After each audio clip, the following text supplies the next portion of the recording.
नमस्कार, मैं doctor DS Chauhan. इस वीडियो में आपका हार्दिक स्वागत है। हम भारत के भूगोल के तहत भारत के वन संसाधन पढ़ रहे हैं। पिछले वीडियो में हमने भारत के वन संसाधनों संबंधित कुछ महत्वपूर्ण तथ्यों की बात की थी और इस वीडियो में हम भारत में वनों के प्रकारों पर बात करेंगे, यानी कि types of forest in India, या हम कह सकते हैं कि वनों के जो भौगोलिक वर्गीकरण है भारत में, उसकी चर्चा हम इस वीडियो में करेंगे। तो आप ध्यान से इस वीडियो को देखिए क्योंकि अंत में कुछ प्रश्न भी आपसे पूछे जाएंगे।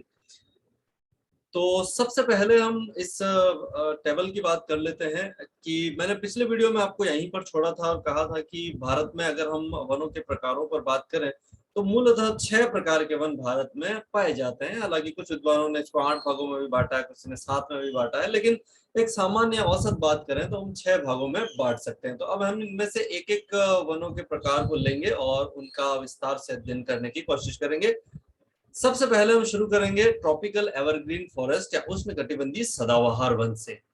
सबसे पहला कंसेप्ट तो यह है कि इनको सदाबहार क्यों कहा जाता है। सदाबहार का मतलब होता है वर्ष भर हरे भरे रहने वाले, मतलब हमेशा हरे भरे जो पेड़ रहते हैं उनको हम सदाबहार वन कहते हैं।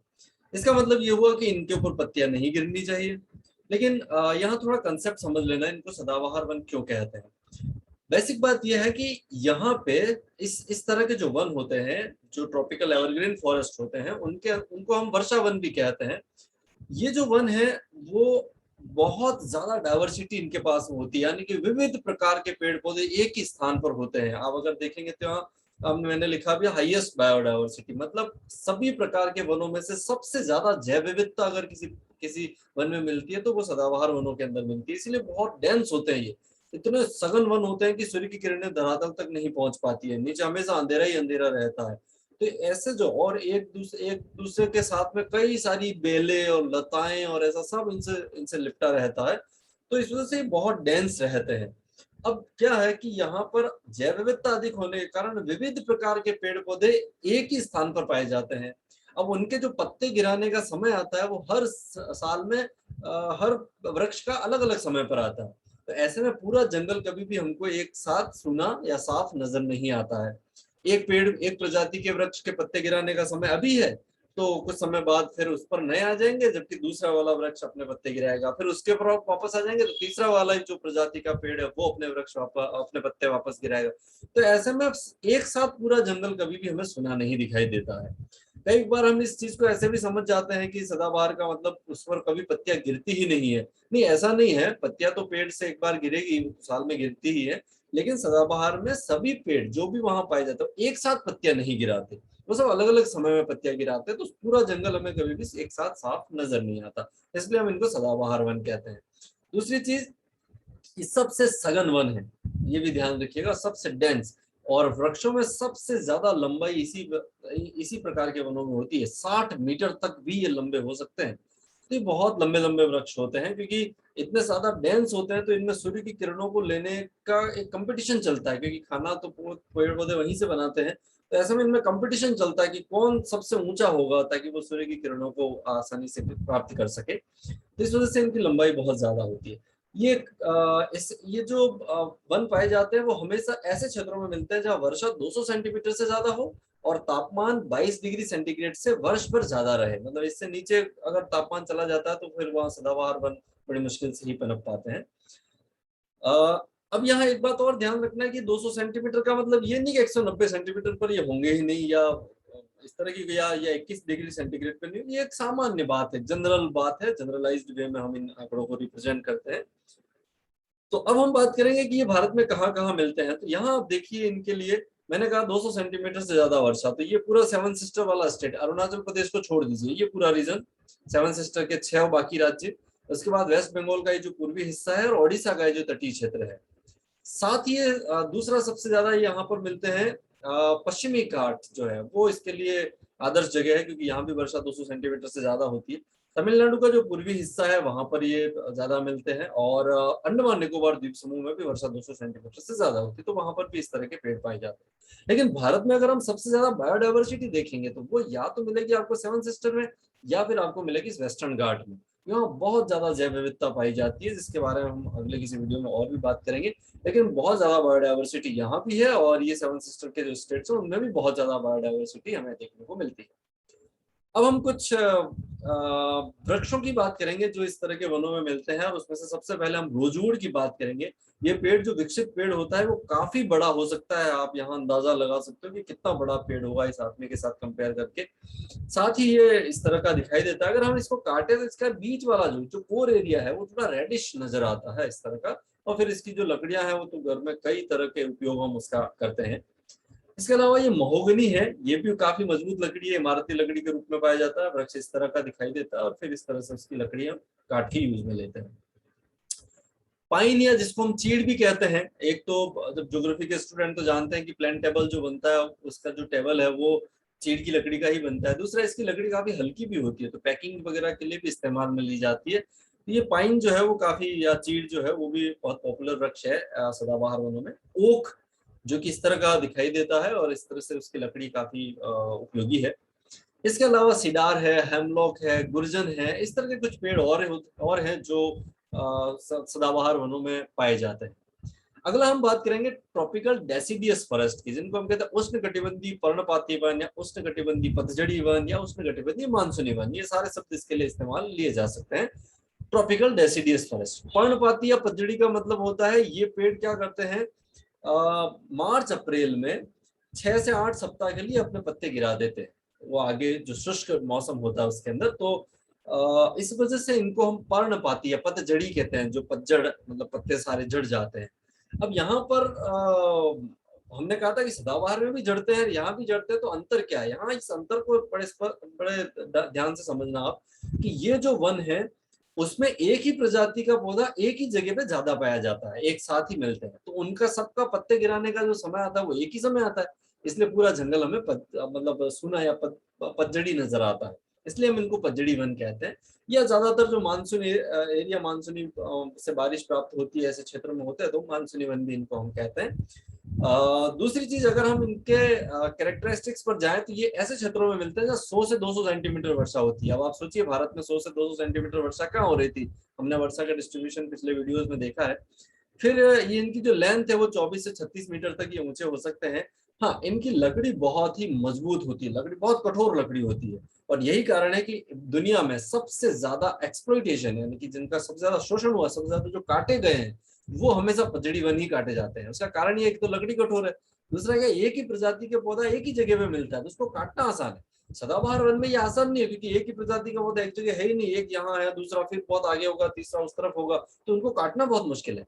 लेकिन इनको काटना बहुत ही आसान है, क्योंकि आराम से व्हीकल वहां चला जाता है, एक ही जगह सब पेड़ मिलेंगे, आप आराम से इसको काट सकते हैं। इसमें सबसे ज्यादा ये पेड़ काटे गए हैं अभी तक अगर हम देखें।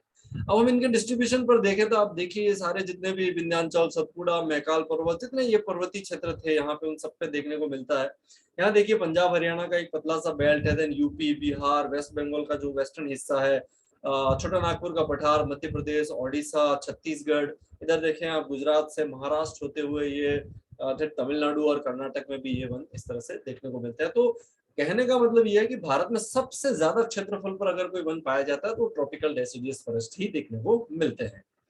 अब हम बात करेंगे इसके डिस्ट्रीब्यूशन के बाद, हम इसमें पाए जाने वाले कुछ पेड़ों की। यहाँ देखिए चंदन, बहुत ही इंपॉर्टेंट वृक्ष है ये, और हिंदू धर्म में तो अगर हम देखें तो इस वृक्ष का पूजा पाठ वगैरह में भी बहुत ज्यादा इंपॉर्टेंस है, काफी महंगा भी बिकता है ये पेड़। वैसे अगर देखा जाए तो चंदन के सबसे ज्यादा पेड़ भारत में कर्नाटक के अंदर पाए जाते हैं, सेकंड नंबर तमिलनाडु का इसमें आता है। तो कर्नाटक का कई बार क्वेश्चन बनता है कि चंदन के वृक्ष सबसे ज्यादा कहाँ पर देखने को मिलते हैं।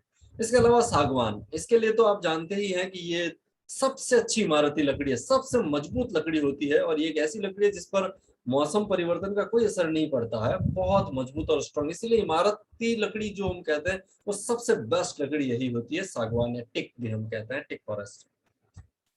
अगला इसमें शीशम मिलता है, वो भी फर्नीचर वगैरह बनाने के लिए काफी अच्छा वृक्ष है। देन साल की लकड़ी हम कहते हैं, तो वो भी इसी तरह का वृक्ष है। उसके बाद आप देखिए सैमल, इसके बारे में आप विशेष तौर पर ध्यान रखना है, इसको प्रहलाद भी कहा जाता है। आपने देखा होगा होली के अंदर एक विशेष लकड़ी जलाते हैं, एक बीच में विशेष लकड़ी लगाई जाती है, वो सैमल ही होता है, ऐसा मानते हैं लोग कि वो प्रहलाद की भूमिका अदा करता है, बड़ी आसानी से जलता नहीं है ये। इसके अलावा एक पेड़ है पलाश, जो इसका हिस्सा है। आप देखेंगे इस पलाश को ढाक भी कहते हैं, ढाक, और इसको खाखरा भी कहा जाता है। वैसे इसके जब पत्ते गिर जाते हैं तो इसके ऊपर फूल आते हैं, ऐसे इन फूलों को कई अलग अलग जगहों पे अलग अलग नाम दिए जाते हैं, वैसे केसुला भी कहा जाता है राजस्थान के अंदर।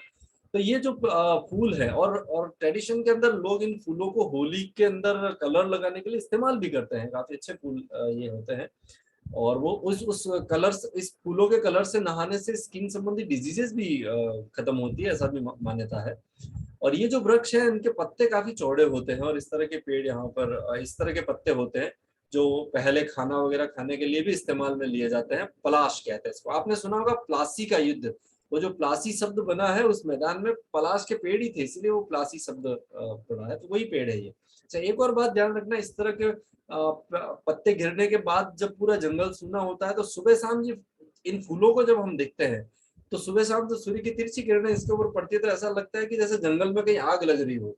इसलिए इसको कहा जाता है फ्लेम ऑफ द फॉरेस्ट, जंगल की ज्वाला कहा जाता है इस वृक्ष को। तो ये भी बहुत इंपॉर्टेंट है, और ये कई बार कंपटीशन एग्जाम में प्रश्न पूछते भी हैं कि फ्लेम ऑफ द फॉरेस्ट किसे कहते हैं। तो ये फूल जो है आग की तरह जलते हुए दिखाई देते हैं, ऐसा आभास होता है, कहने का मतलब ये।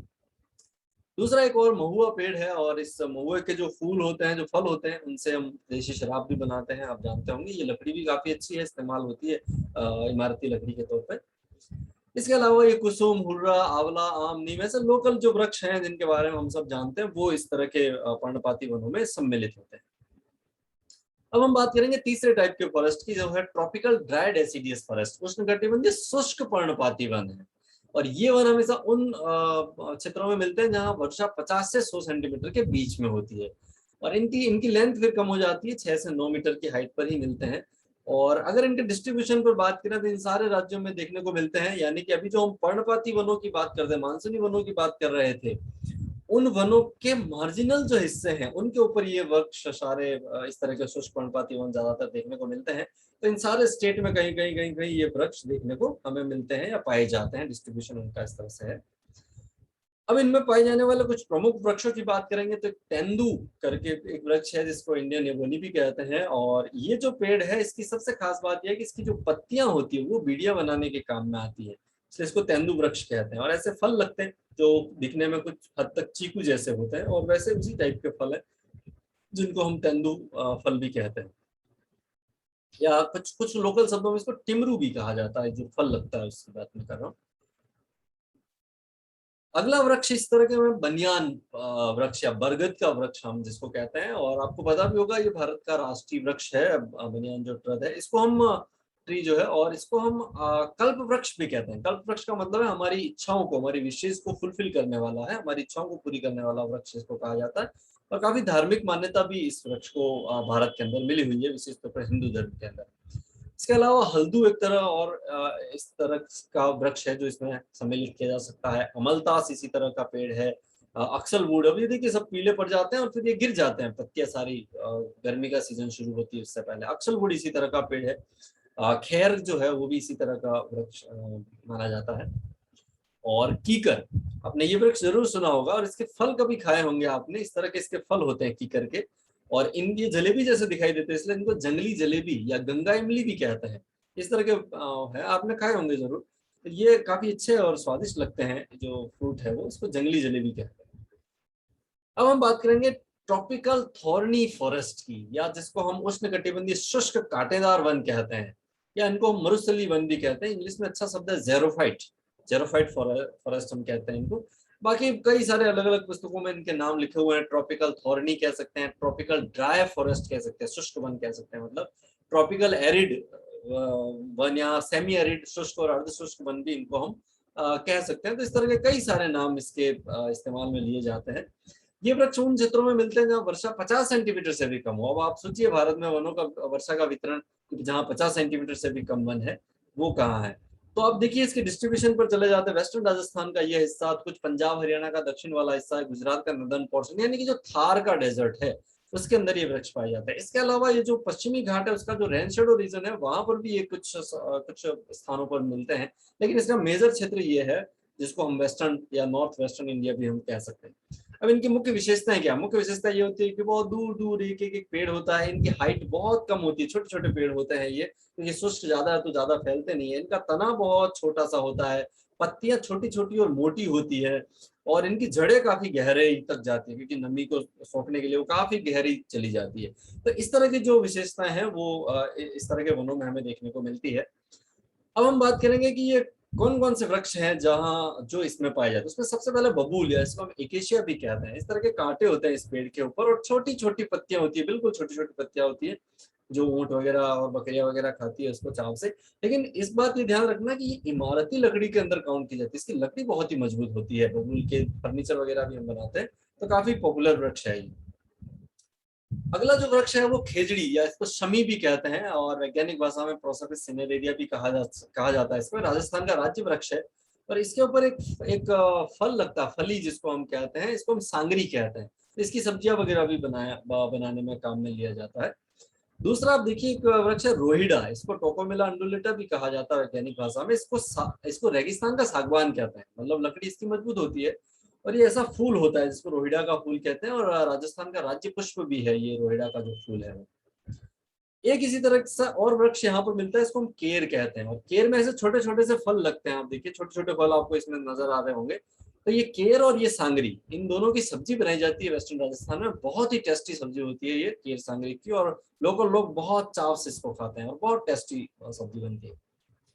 इसी तरह से नागफनी कैक्टस, यहाँ कुछ झाड़ियां वगैरह भी पाई जाती है, कुछ छोटे छोटे घासें वगैरह भी पाई जाती है जिसमें कैक्टस है, इसको हम नागफनी कह सकते हैं। इस तरह से थौर होता है, आपने देखा होगा खेतों के चारों तरफ बाड़ लगाने के लिए भी काम में आता है। एक सेवण घास पाई जाती है यहाँ, जो वेस्टर्न राजस्थान में बहुत मिलती है और ये काफी पौष्टिक घास मानी जाती है सेवण घास के नाम से। मुझे तो जैसलमेर के अंदर ये पाई जाती है। अगला जो फॉरेस्ट का प्रकार है वो है टाइडल फॉरेस्ट, या हम इसको मैनग्रोव भी कह सकते हैं या दलदली स्वैम्पी फॉरेस्ट भी कह सकते हैं। हिंदी में कई सारे नाम है, ज्वारी वन, मैनग्रोव वन, दलदली वन, वेलांचली वन, अनूप वन, या इसको मैनग्रोव भी लिख सकते हैं हम।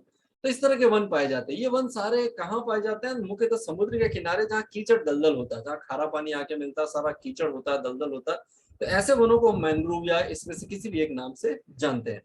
और सवाल यह है कि ये कहाँ पाए जाते हैं, इसके डिस्ट्रीब्यूशन पर बात करते हैं। तो यहाँ से शुरू करते हैं। ये गंगा और ब्रह्मपुत्र का जो मैदान है, जो डेल्टा है, उस डेल्टाई क्षेत्र के अंदर बहुत ज्यादा है। यहाँ हुगली नदी आके मिलती है। तो यहाँ सबसे ज्यादा फॉरेस्ट पाए जाते हैं, जो ये टाइडल फॉरेस्ट है, मैनग्रोव फॉरेस्ट है, यहाँ पर पाए जाते हैं। इसके अलावा आप देखिए महानदी का डेल्टा, फिर ये कृष्णा और गोदावरी का डेल्टा, ये कावेरी का डेल्टा। यहाँ गोवा और महाराष्ट्र के अंदर, कर्नाटक के अंदर और महाराष्ट्र के अंदर थोड़ा थोड़ा हिस्सा उनका है जहाँ ये पाए जाते हैं। देन गुजरात में आप ये देखिए कच्छ सौराष्ट्र वाला जो रीजन है पूरा, उसके अंदर तटवीय क्षेत्र के अंदर ये मिलते हैं। तो हम इस कोस्ट पर जाएं या इस कोस्ट पर जाएं, ये देखिए। और दूसरा एक अंडमान निकोबार द्वीप समूह में भी इस तरह के वन देखने को मिलते हैं। तो मूलतः ये वन या तो नदियों के डेल्टा हिस्से में पाए जाते हैं, समुद्र के तट के किनारे पाए जाते हैं। तो ये सारे जो वन हैं वो इन सारी जगहों पर देखने को मिलते हैं।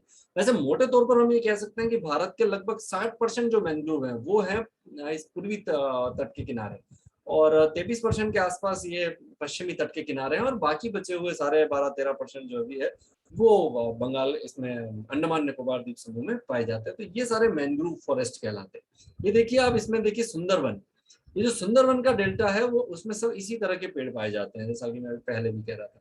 और ये देखिए दूर दूर तक इस तरह के सघन वन पाए जाते हैं। और नीचे आप इनकी जड़ें देखो, फिर ऐसे होती है, पतली पतली टहनियां होती है, जैसे हमारी फिंगर जैसी हो या उससे थोड़ी चौड़ी मोटी सी। तो ये सारे ऐसे वन कीचड़ दलदल में सारे धसे रहते हैं और खारा पानी होता है, ये उसके अनुकूल ही ढल जाते हैं। ये सबसे ज्यादा यहाँ गंगा के डेल्टा के अंदर यही पाए जाते हैं, जिनको हम सुंदरवन कहते हैं। इसके अलावा ताड़ और जिसको हम पाम कहते हैं या नारियल के वृक्ष भी इनके साथ साथ और यहाँ पर देखने को मिलते हैं कहीं कहीं। अब आप देखिए सबसे ज्यादा कहाँ मिलते हैं? वेस्ट बंगाल में। आप देखिए 2112 स्क्वायर किलोमीटर जमीन है जहां पर ये सुंदरवन या मैंग्रोव पाए जाते हैं। 2019 के आंकड़े हैं, India state of forest report 2019 के हिसाब से। और देखिए आप अकेले वेस्ट बंगाल में मैंग्रोव 42% पाया जाता है अप्रोक्स भारत का। इसके सेकंड नंबर पर गुजरात है, फिर अंडमान निकोबार द्वीप समूह, देन आंध्र प्रदेश, महाराष्ट्र, ओडिशा, तमिलनाडु, गोवा, इनके अंदर भी कुछ कुछ मैंग्रोव फॉरेस्ट पाए जाते हैं। आप यहाँ डायग्रामेटिक रिप्रेजेंटेशन भी देख सकते हो, वेस्ट बंगाल, गुजरात, अंडमान निकोबार द्वीप समूह, आंध्र। तो आप देखिए वेस्ट बंगाल में सबसे ज्यादा है 42% मैंग्रोव फॉरेस्ट जो। अगर हम यहाँ देखें तो भारत के अंदर टोटल मैंग्रोव पाए जाते हैं लगभग 5000 स्क्वायर किलोमीटर मान लीजिए आप, 4975 है। तो लगभग 5,000 हम मान सकते हैं। और उसमें से अगर हम वर्ल्ड के साथ कंपेयर करें तो पूरे विश्व के 3% मैंग्रोव भारत के अंदर मिलते हैं, जबकि एशिया के 8% मैंग्रोव भारत अकेले देश में मिलता है। तो ये मैंग्रोव कुछ भारत के अंदर ज्यादा ही फैले हुए हैं। अब हम बात करेंगे अंतिम टाइप की, जिसको हम माउंटेन या अल्पाइन फॉरेस्ट कहते हैं, या पर्वतीय वन भी हम इसको हम कह सकते हैं, अल्पाइन वन भी हम इसको कह सकते हैं। ये वन नाम से जाहिर है ऊंचे पर्वतीय क्षेत्रों में मिलते होंगे। और भारत के अंदर ऐसे जो पर्वतीय क्षेत्र है उनको हम दो भागों में बांट सकते हैं। एक तो हिमालय है, और तो आप इस डिस्ट्रीब्यूशन को देख लीजिए, यहाँ हिमालय का ये पूरा जो क्षेत्र है, यहाँ सिक्किम और अरुणाचल प्रदेश, यहाँ लद्दाख आ गया, जम्मू कश्मीर आ गया, हिमाचल प्रदेश, उत्तराखंड, ये स्टेट हो गए सारे, यानी कि हिमालयन रीजन जो भी है उसके अंदर ये पाए जाते हैं। इसके अलावा ये दक्षिणी पर्वतीय जो क्षेत्र हैं, जिसमें से दोनों घाट, पश्चिमी घाट, पूर्वी घाट, यहाँ विंध्याचल, सतपुड़ा, मैकाल पर्वत, अन्नामलई की पहाड़ियां, नीलगिरी की पहाड़ियां, पालनी की पहाड़ियां, ये जो ऊंची ऊंची पहाड़ियां हैं उनके ऊपर भी ये वन पाए जाते हैं, लेकिन बहुत ही कम है। इनका जो मेजर हिस्सा है वो हिमालय के अंदर ही पाया जाता है। अब यहाँ एक और बात ध्यान रखिएगा कि मैं पहले आपको कई बार कह चुका हूँ कि वनस्पति हमेशा क्लाइमेट को रिप्रेजेंट करती है, यानी कि तापमान और रेनफॉल कैसा है, वनस्पति उसी टाइप की होगी। अब हम जब पर्वतीय क्षेत्रों की बात करते हैं तो यहाँ पर वनस्पति के जो प्रकार है वो बड़ी तेजी से बदल जाते हैं। उसका कारण ये है कि एक नियम याद कीजिए जो हमने जलवायु में पढ़ा था कि 165 मीटर ऊपर जाने पर 1 डिग्री टेम्परेचर कम हो जाता है। अब हम जैसे जैसे पर्वत पर ऊपर की तरफ जाएंगे वैसे वैसे तापमान घटता जाता है। तो हमें पर्वत के ऊपर जो ऊंचे ऊंचे पर्वत होते हैं क्लियरली लाइनें नजर आती है कि नीचे कुछ और वेजिटेशन होगा, फिर उसके ऊपर क्लाइमेट चेंज हो जाता है, कुछ और वेजिटेशन होगा, फिर उसके ऊपर और दूसरी टाइप का वेजिटेशन, और फिर जब हम बहुत ऊपर चले जाते हैं तो फिर सारा बर्फ ढका हुआ मिलता है, तो वहां उतनी ज्यादा वेजिटेशन नहीं देखने को मिलती है। तो कहने का मतलब ये है कि पर्वत पर बहुत जल्दी जल्दी जैसे जैसे हम ऊपर जाएंगे क्लाइमेट बदलेगा तेज गति से, तो फॉरेस्ट भी उसी हिसाब से बदलते रहते हैं। इसलिए हमें पर्वतों के ऊपर क्लियर क्लियर लाइनें नजर आती है कि नीचे वाले हिस्से में कुछ और वन होंगे, बीच वाले में कुछ और टाइप के होंगे, तो ऊपर वाले में कुछ और टाइप्स के होंगे। तो ऐसे भारत के अंदर या हिमालय के अंदर हम विशेष तौर पर देखें तो आप यहाँ देख सकते हो, जैसे हम 1,000 मीटर की ऊंचाई तक बात करेंगे तो वहां तो वो डेसिडियस फॉरेस्ट ही मिलेंगे आपको, पतझड़ी वन ही मिलेंगे, तो वहां कोई ज्यादा बात है नहीं, सिंपल ही है डेसिडियस सारे। और वो कौन कौन से हमने पहले पढ़ा। 1,000 से 2,000 मीटर पर बात करेंगे हम तो मूलतः इस तरह के देवदार, पाइन जिसको हम चीड़ भी कहते हैं, ओक, चेस्टनट, मैपल, पॉपुलर, ऐश, बीच, इस तरह के जो पेड़ होते हैं वो यहाँ पे ज्यादा देखने को मिलते हैं। और विशेष तौर पर अगर हम 1500 से 1700 1800 मीटर की हाइट पर देखेंगे तो देवदार पेड़ वहां बहुत ज्यादा पाया जाता है, पाइन वहां बहुत ज्यादा पाया जाता है। बहुत ही महत्वपूर्ण वृक्ष है, हम थोड़ा आगे इनके बारे में और बात करेंगे। अब 2000 से 3000 मीटर तो टेम्परेचर और कम हो जाता है, तो आप वहां देखिए ब्लू पाइन, स्प्रूस, एल्डर, मग्नोलिया, इस तरह के वृक्ष देखने को मिलते हैं। अब यहाँ एक बात ध्यान रखना, एक सामान्य बात है, ऐसा नहीं है कि देवदार आपको इधर मिलेगा ही नहीं, 2001 मीटर पे मिलेगा ही नहीं, या ब्लू पाइन जो है या स्प्रूस जो है वो 1900 मीटर पे मिलेगा, ऐसा नहीं है। एक जनरल बात है, सामान्यतः उन क्षेत्रों में कौन से वृक्ष ज्यादा मिलते हैं। हो सकता है कि स्प्रूस भी यहाँ मिल जाए, या हो सकता है देवदार भी वहां मिले, लेकिन ये तो एक जनरल बात है, सामान्य हम इसको समझने की कोशिश कर रहे हैं। अगला आप देखिए 4,000 मीटर तक हम जाएंगे तो वहां फिर घास के मैदान विकसित हो जाते हैं, क्योंकि जैसे जैसे ऊंचाई बढ़ती जाती है ऑक्सीजन की मात्रा कम होती जाती है, तो फिर बड़े वृक्ष वहां पर ज्यादा नहीं रहते, लेकिन छोटे छोटे वृक्ष फिर रहने, घास के मैदान डेवलप हो जाते हैं, या अल्पाइन फॉरेस्ट जिसको हम कहते हैं वो देखने को मिलता है, जिसमें सिल्वर फर है, जुनिपर है, पाइन है, बीच है, सॉरी बर्च है, रोडेंड्रोन है, इस तरह के वृक्ष वहां पर ज्यादा देखने को मिलते हैं। अब हम अगर इससे भी ज्यादा ऊंचे जाएंगे तो फिर वहां क्या, इसके बाद में फिर बर्फ जमनी शुरू हो जाती है और वर्ष भर बर्फ रहती है, या फिर गर्मी के सीजन में एक छोटा सा मौसम 1-2 महीने ऐसा होता है जब वहाँ बर्फ पिघल जाती है, तो फिर ये मॉस है, लाइकेन है, इस तरह की चीजें वहाँ, या काई जिसको हम कहते हैं वो डेवलप हो जाती है, छोटे छोटे फूल डेवलप हो जाते हैं, जिनको हम सबको मिला करके टुंड्रा वनस्पति कहते हैं। तो फिर 4,000 मीटर से ज्यादा हाइट पर ये टुंड्रा वेजिटेशन पाया जाता है, और फिर इससे ज्यादा और हाइट होगी तो फिर तो वो बर्फ ही होगा, साल भर बर्फ से ढका रहेगा, तो वहाँ वेजिटेशन नहीं होगा। लेकिन टुंड्रा वनों में कहीं कहीं कॉर्निफेरस वन जिसको हम कौड़धारी वन कहते हैं वो भी देखने को मिल जाते हैं। अब हम इसके कुछ प्रमुख वृक्षों की बात करेंगे, वो कौन कौन से हैं। तो सबसे पहले आप यहाँ पर देखिए देवदार, इसको देवदार सिडार भी कहते हैं, हिमालयन सिडार भी हम इसको कहते हैं। ये बहुत ही महत्वपूर्ण वृक्ष है। उसका कारण यह है कि ट्रेडिशनली इसे लकड़ी के जो पुल बनाए जाते हैं वो इसके बनाए जाते हैं, बहुत मजबूत लकड़ी है, तो इसे आसानी से, ये और थोड़ी फ्लेक्सिबल होती है, मतलब फ्लेक्सिबल है, बहुत रिजिड नहीं है, मजबूत भी है प्लस फ्लेक्सिबल भी है। और यही कारण है कि ये देखिए आप, ये रेलवे स्लीपर बनाए जाते हैं इसके। आजकल तो ये सारी चीजें लोहे की और सीमेंट की बनने लग गई हैं, लेकिन पहले जमाने में जितने भी रेलवे के स्लीपर, स्लीपर का मतलब दो पटरियों को जो जकड़े रहते हैं नीचे, वो रेलवे स्लीपर कहलाते हैं। तो उसके लिए इस पेड़ को बहुत काटा गया, और इसमें कोई शक नहीं, अंग्रेजों ने जितने रेलवे डेवलप किया वो सारे इस पेड़ को काट के इसके स्लीपर बनाकर किया। और ये लकड़ी बहुत लंबे समय तक रहती है, प्लस ये ट्रेन आती है तो थोड़ी फ्लेक्सिबल हो जाती है, देन वापस मुड़ जाती है। इस वजह से इसका बहुत इस्तेमाल हुआ। और इसमें एक लाइन में हम कह सकते हैं कि सबसे ज्यादा इस पेड़ को अगर किसी ने नुकसान पहुंचाया तो अंग्रेजों ने पहुंचाया, रेलवे डेवलप करने के लिए बहुत ज्यादा इस पेड़ को काटा गया। आप यहाँ देखो सीधा वृक्ष है, ऐसा लगता है जैसे लोहे का कोई पाइप हो। और इसकी टहनियां जो होती है वो ज्यादा बड़ी नहीं होती, छोटी छोटी टहनियां होती है, इसलिए इसका तना बहुत मजबूत और बहुत लंबा होता है, 60 मीटर तक पहुंच जाता है। आप यहाँ देखिए कितने लंबे लंबे वृक्ष काटे होंगे जब ये पुल बन सकता है। और इन पुलों में तो कोई नीचे वाली लकड़ी तो जॉइंट तो बहुत मुश्किल है, तो ऐसे में सीधा सीधा। अच्छा ऐसा भी है कि अगर आप कोई बड़ा वृक्ष है काट दो तो कई सारे तो वृक्ष इतने बड़े होते हैं कि वो एक वृक्ष काट के अगर नदी पे डाल दो तो इस किनारे से उस किनारे चला जाएगा, छोटी नदियां हैं तो इतने मजबूत होते हैं। और ऐसे कई सारे आपको देखने को मिल भी सकते हैं कि एक ही पेड़ है, उसकी उसकी लकड़ी को डाल दिया गया और उसने पुल का काम कर दिया एक जगह से दूसरी जगह पे। तो बहुत महत्वपूर्ण वृक्ष ये है भारत के अंदर, देवदार। अच्छा इसका एक सिडार वुड एसेंस ऑयल भी होता है कि तेल मिलता है, जिसको हम देवदार का तेल कहते हैं। मसाज वगैरह के लिए तेल बहुत अच्छा माना जाता है।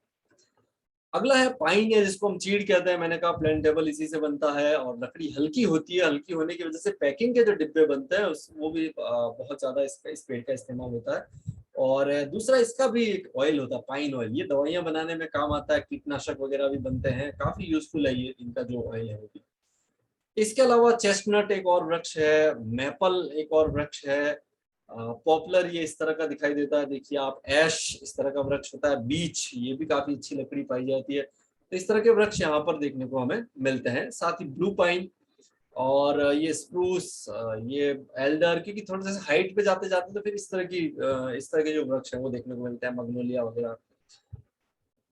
इसको हम यूरोपियन सिल्वर या फर या केवल सिल्वर फर भी कहते हैं, या रोडेंड्रॉन इस तरह का वृक्ष होता है, इसके ऊपर काफी अच्छे फूल दिखाई देते हैं। और ये देखिए पतला पतला सा पेड़ है जिसको हम सिल्वर फर कहते हैं, सिल्वर फर। ये चांदी जैसा ही दिखाई देता है आप दूर से देखोगे तो। टुंड्रा वेजिटेशन इस तरह की होती है, ये जैसे जैसे हाइट पर हम जाते जाएंगे तो फिर बर्फ शुरू हो जाता है, ज्यादा हाइट पे तो फिर कोई वेजिटेशन होती नहीं है।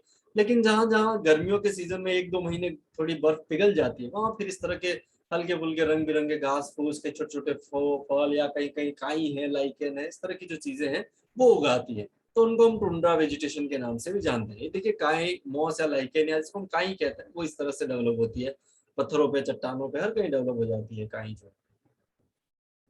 तो ये भारत में वनों के प्रकार थे। हमने 6 प्रकार उसके देखे, अलग अलग वृक्षों की बात की, डिस्ट्रीब्यूशन की बात की। अब हम आपको कुछ प्रश्न कर लेते हैं और उम्मीद करता हूँ आप मुझे इसका जवाब देंगे। सबसे पहला सवाल है, भारत में सदाबहार वन किन किन क्षेत्रों में पाए जाते हैं?